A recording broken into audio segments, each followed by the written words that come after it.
Ministeerri dhimma alaa Itoophiyaa haala waliigalaa torbaan kanaa ilaalchisuun miidiyaaleef ibsa kenneera. Ibsicha ka kennan dubbimaa ministeera dhimma alaa Itoophiyaa Ambaasaadder Nabiyaat Geetachoo rakkoo nageenya hamaa keessa ka jirtu Libaanos keessatti nageenya lammiilee mirkaneessuu fi gara biyya isaaniitti akka deebi'anii fi carraaqqiin cimaan taasifamaa jiraachuu beessaniiru. በአሁኑ ወቅት የውጭ ጉዳይ ሚኒስቴር በዜጋ ተኮር ዲፕሎማሲው ቅድሚያ ሰጥቶ እየሰራ ያለው በሊባኖስ ላይ Ministeerri dhimma alaa Itoophiyaa dhiyeenya kana dhimmoota dippiloomaasii namoomaa irratti hundaa'ee hojjechaa jira. Kanaanis lammiilee Itoophiyaa Libaanos jiraataniif dursa kennuun namoota rakkoo hamaa keessa jiran baraaruuf hojii bal'aan hojjetamaa jira. Lammiilee kanneen baraaruuf koree biyyaalessaa hundeessineerra. Akkuma rakkoon nageenyaa Libaanositti mudateen koree teeknikaa hundeessuun hordoffii cimaan taasifamaa jira. Kanaanis guyyaa tokko dura lammiilee saaxilamoo ta'an 51 gara biyyaatti akka deebi'an taasifameera. Xiyyeeffannaan ministeera dhimma alaa torbaan kanaa lammiilee seera qabeessan ta'an yookiin waraqaa ragaa hin qabne achi jira adda baasuun nageenya isaanii eeguun kabalaa fi saaxilaman gara biyya isaanii deebisuu ta'uu ibsaniiru. Hojii hagammaatti hojjetameen illee lammiileen 3,000 ol galmaawanii haal dureen barbaachisaa ta'e guutuu isaanii ambaasaadarichi ibsaniiru.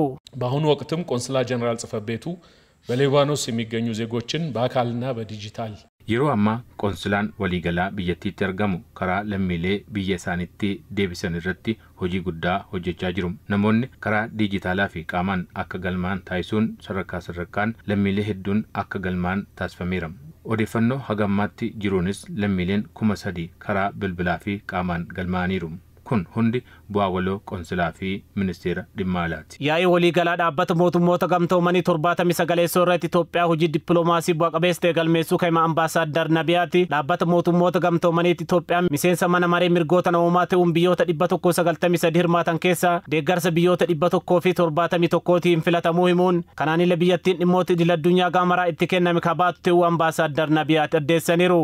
193 ሀገራት ተገኝተዋል በዚህ ድምጽ አሰጣጥ ላይ 171 ሀገራት ድጋፋቸውን በመስጠት Yaa'ii kana biyyoonni 193 irratti hirmaataniiru. Isaan keessaa 171 Itoophiyaan miseensicha akka taatuuf tumsaniiru. Itoophiyaan miseensa mana marichaa gaafa taatu mirgoonni siivilii, hawaasummaa, dinagdee fi siyaasaa sadarkaa idil-addunyaatti akka kabajamuu fi tumsi biyyoota guddinarra jiraniif taasifamu akka cimanii itti fufanii fi cimtee ni hojjetti.